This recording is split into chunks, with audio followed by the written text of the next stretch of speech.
कोई आप आम आदमी से पूछेगा, मेरे तो चूंकि विश्वेश्वर ओझा पिताजी थे जिनको ये लोग बाहुबली कहते हैं, मैं तो गर्व करूंगा कि हमारे पिताजी बाहुबली थे, क्योंकि एक बाहुबली का बेटा गांव देहात से पढ़ के लंदन तक पहुंच जाता है, और मंत्री और विधायक का बेटा जो पैदा ही एसी कमरा में होता है, संघर्ष करता है और एसी कमरा से संघर्ष करके खाली एसी पार्लर तक पहुंच पाता है।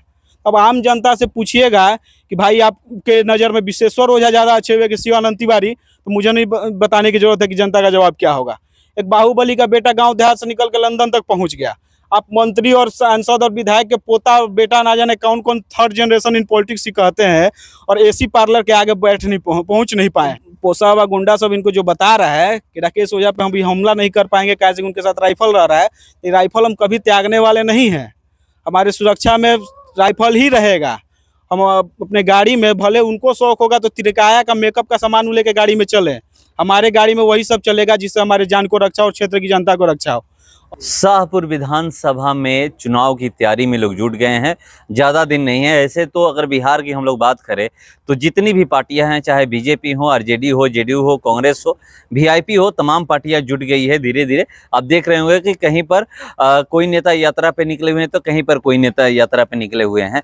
पप्पू यादव भी 29 तारीख से यात्रा पर निकलने वाले थे, मगर उनके पिताजी का देहांत हो गया तो शायद यात्रा स्थगित कर दिए होंगे। मगर तैयारी है कि अब चुनाव कैसे लड़ना है, कैसे इस बार 2025 में जीत हासिल करनी है, हर पार्टी यही सोच रही है। चलिए, हमारे साथ मौजूद है बात करने के लिए राकेश ओझा जी। मैं सीधे इनसे जुड़ता हूं और जानने का प्रयास करूंगा कि ये कैसे तैयारी कर रहे हैं, क्योंकि ये हमारे ही चैनल पे बोल चुके हैं। 2016 से हम लोग तैयारी कर रहे थे, 2020 में चुनाव हम लोग लड़ चुके हैं और 2025 में भी हम चुनाव लड़ेंगे। आप ऐलान कर चुके हैं कि 2025 में चुनाव लड़िएगा। तैयारी कैसे कर रहे हैं?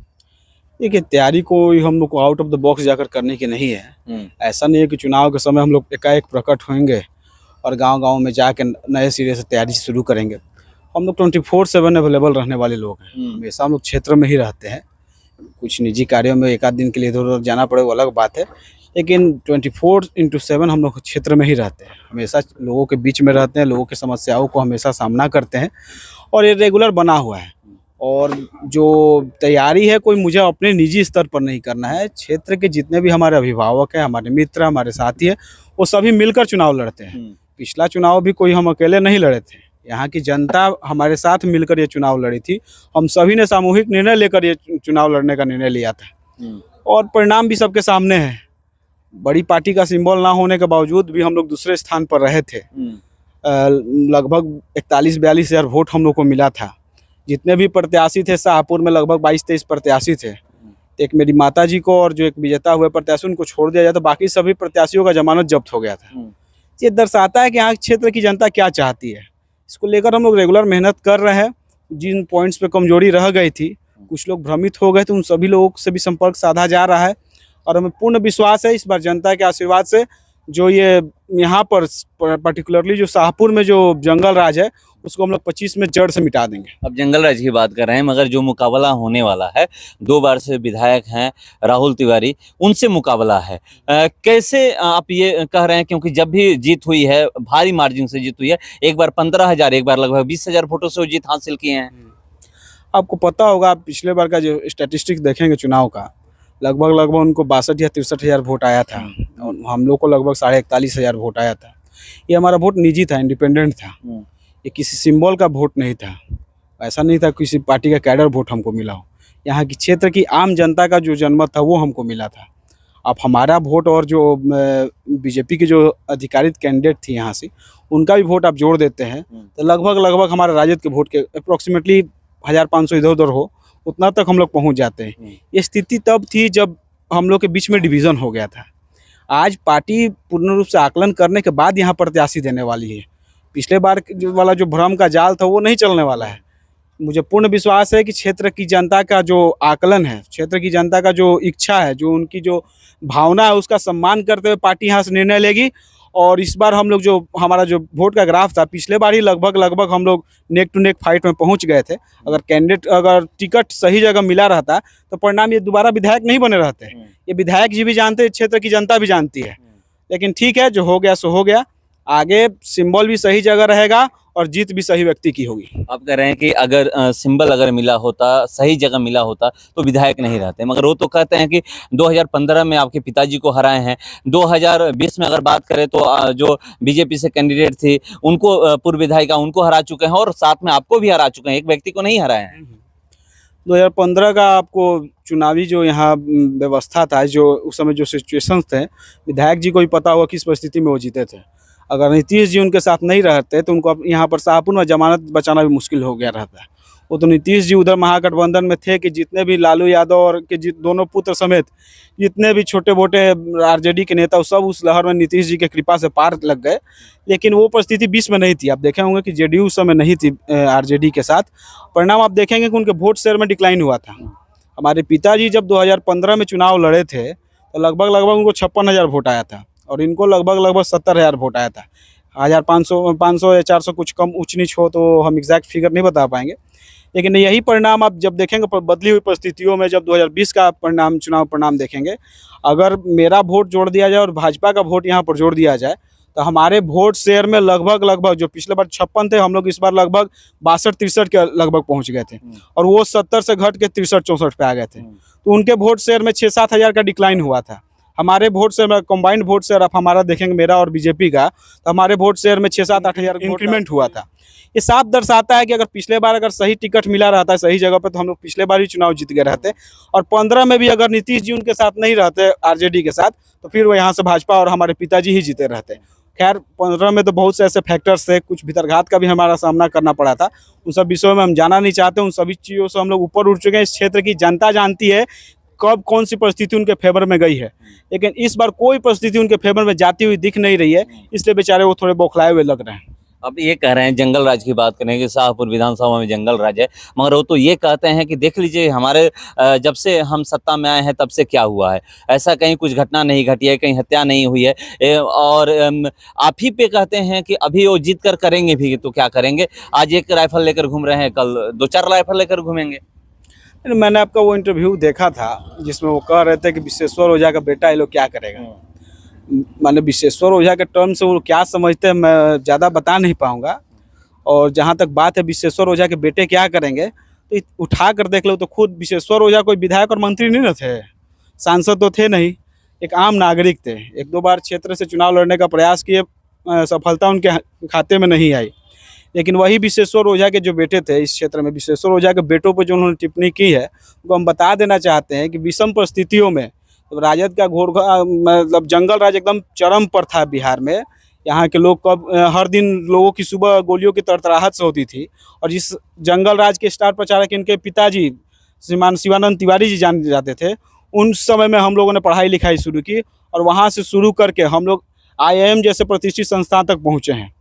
उसी विश्वेश्वर ओझा के बेटे निकलकर इस गांव से, इन परिस्थितियों से निकलकर पढ़ लिख कर आज लंदन में जॉब कर रहे हैं। और ये अपना थोड़ा क्वालिफिकेशन बताएंगे क्या? ये विश्वेश्वर ओझा कोई मंत्री विधायक के बेटा नहीं न थे। अब विश्वेश्वर ओझा भी खुद विधायक मंत्री थे नहीं, लेकिन उनके बच्चे गांव देहात से निकल के इन स्थानों पर पहुंच गए। ये खुद मंत्री और विधायक के बेटे रहते हुए, एक मंत्री के पोते हैं, मंत्री के बेटे हैं, इसके बावजूद भी इनका एकेडमिक क्वालिफिकेशन आपको पता है क्या? हम आपसे पूछते हैं कि एकेडमिक क्वालिफिकेशन आपको पता है? कोई पूछे उनसे? इलेक्शन कमीशन ऑफ इंडिया को जो इन्होंने अपना एफिडेविट फाइल किया है उसमें अपना इन्होंने एकेडमिक क्वालिफिकेशन इंटर दिखाया है, वो भी 1992 में किए थे।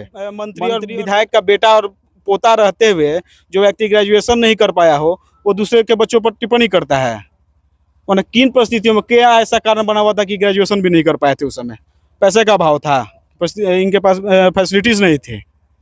हम तो लगता है अगर कोई आप आम आदमी से पूछेगा, मेरे तो चूँकि विश्वेश्वर ओझा पिताजी थे जिनको ये लोग बाहुबली कहते हैं, मैं तो गर्व करूंगा कि हमारे पिताजी बाहुबली थे, क्योंकि एक बाहुबली का बेटा गांव देहात से पढ़ के लंदन तक पहुंच जाता है और मंत्री और विधायक का बेटा जो पैदा ही एसी कमरा में होता है संघर्ष करता है और एसी कमरा से संघर्ष करके खाली एसी पार्लर तक पहुँच पाता है। अब आम जनता से पूछिएगा कि भाई आपके नज़र में विश्वेश्वर ओझा ज़्यादा अच्छे हुए कि शिवानंद तिवारी, तो मुझे नहीं बताने की जरूरत है कि जनता का जवाब क्या होगा। एक बाहुबली का बेटा गांव देहात से निकल के लंदन तक पहुंच गया। आप मंत्री और सांसद और विधायक के पोता और बेटा ना जाने कौन कौन थर्ड जनरेशन इन पॉलिटिक्स ही कहते हैं और एसी पार्लर के आगे पहुंच नहीं पाए हैं। आज भी चुनाव हार जाए तो आईब्रो और फेशियल करने के अलावा इनके पास कोई ऑप्शन नहीं है बैठ के त्रिकाया में। और जहाँ तक बात है राइफल लेकर, तो राइफल कोई हम शौक से लेकर नहीं चलते हैं। हमारे पिताजी की हत्या इनके पोसे हुए अपराधियों ने कर दी थी, और वो भी जब उनके पास सरकारी सुरक्षा नहीं था। अपने सुरक्षा सरकारी सुरक्षा के साए में चलते और मेरे राइफल पर नज़र रखते हैं। इनसे बता दीजिएगा कि सब जो बचकानी हरकतें हैं और जो पोसे हुए जो इनके अपराधी इनको जो फीडबैक देते हैं उसमें सच्चाई नहीं है। और आपके जो उनके पोसे हुए जो अपराधी मुझे लगता है इनके प्रति वफादार नहीं, इनको सही आंकड़ा नहीं दे रहे हैं कि हमारे साथ कितने राइफल्स रहते हैं। एक दो शायद वो कम कर रहे हैं, कभी मिलेंगे तो हम उनको बताएंगे हमारे साथ कितना राइफल रहता है और क्यों रहता है। और दूसरा बात है कि जो इनके पोसे हुए, जैसा कि आपको पता होगा, ये पूरी दुनिया जानती है, पूरा बिहार जानता है, मेरे पिताजी की हत्या अत्याधुनिक हथियारों से, जो AK-47 और कार्बाइन जैसे खतरनाक हथियार थे, उनसे गोली बरसाकर मेरे पिताजी की हत्या की गई थी। क्या चाहते हैं हम खाली हाथ चले और फिर इनके गुंडे हमारे ऊपर गोली बरसाए और हम चुपचाप उसके उनके शिकार बन जाए? वो सब फिर राम जनकपुर ना आ जाई हैं। एक गोली चली तो गोली के जवाब 20 गोली मार के दिया। ये बात हम का बता देते हैं ये कैमरा के माध्यम से। ये सब फर्जी बातें हैं। उनका जो पोसा हुआ गुंडा सब इनको जो बता रहा है कि राकेश ओझा पे हम भी हमला नहीं कर पाएंगे कैसे उनके साथ राइफल रह रहा है, ये राइफल हम कभी त्यागने वाले नहीं हैं। हमारे सुरक्षा में राइफल ही रहेगा। हम अपने गाड़ी में, भले उनको शौक होगा तो तिरकाया का मेकअप का सामान लेके गाड़ी में चले, हमारे गाड़ी में वही सब चलेगा जिससे हमारे जान को रक्षा और क्षेत्र की जनता को रक्षा हो। और दूसरी बात, हम विधायक जी को आपके चैनल के माध्यम से भी क्लियर कर देना चाहते हैं, आपको डरने की क्या जरूरत है? हम तो शुरू से बोले हैं कि भाई जो मेरे पिताजी की हत्या में जो लोग शामिल हैं या फिर जो उनके केस को कमज़ोर करने का प्रयास किए, सिर्फ वही लोग हमसे डर सकते हैं या हमारे राइफलों से डर सकते हैं। विधायक जी को हमारे राइफलों से डर क्यों लग रहा है? ऐसा क्या कारण है? और खुद विधायक जी कहते हैं कि हमसे कभी उनकी मुलाकात नहीं हो। मैं भी बोल रहा हूँ मेरी उनसे कोई मुलाकात नहीं हो, तो हमारे राइफल्स को देखे कैसे? कौन वो व्यक्ति है जो उनको फीडबैक दे रहा है कि राकेश ओझा के साथ कितने राइफलदारी चल रहे हैं और कितने राइफलदारी नहीं चल रहा है?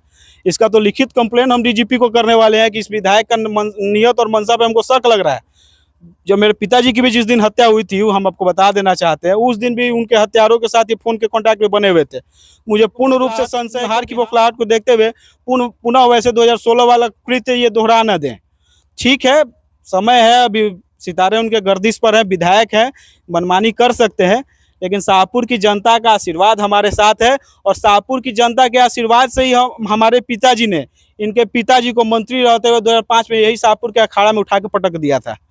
समय का इंतजार कीजिए, जनता का पुनः आशीर्वाद हमारे साथ आएगा, फिर वही अखाड़ा रहेगा शाहपुर का ही। और इस बार इनको हम लोग मिलकर ऐसा पटकेंगे ना कि दोबारा इलेक्ट्रॉनिक पॉलिटिक्स में कभी खड़ा नहीं हो पाएंगे। तो देखिए, बता रहे थे कि 2025 चुनाव की कैसे तैयारी कर रहे हैं। और 2005 की बात की है कि जब विधायक राहुल तिवारी के पिताजी जब मंत्री थे, उस समय हमारे पिताजी हराए थे। उस वही स्थिति 2025 में भी होगी। देखिएगा, आप इंतजार करिए, देखते हैं 25 का इंतजार करते हैं, क्योंकि हर पार्टी अपने अपने तरीके से तैयारी में लग चुकी है। और ये भी शाहपुर विधानसभा में एक्टिव हो गए हैं और चुनाव की तैयारी में लग चुके हैं। फिलहाल इस खबर में इतना ही। बने रहिए हमारे साथ। नमस्कार।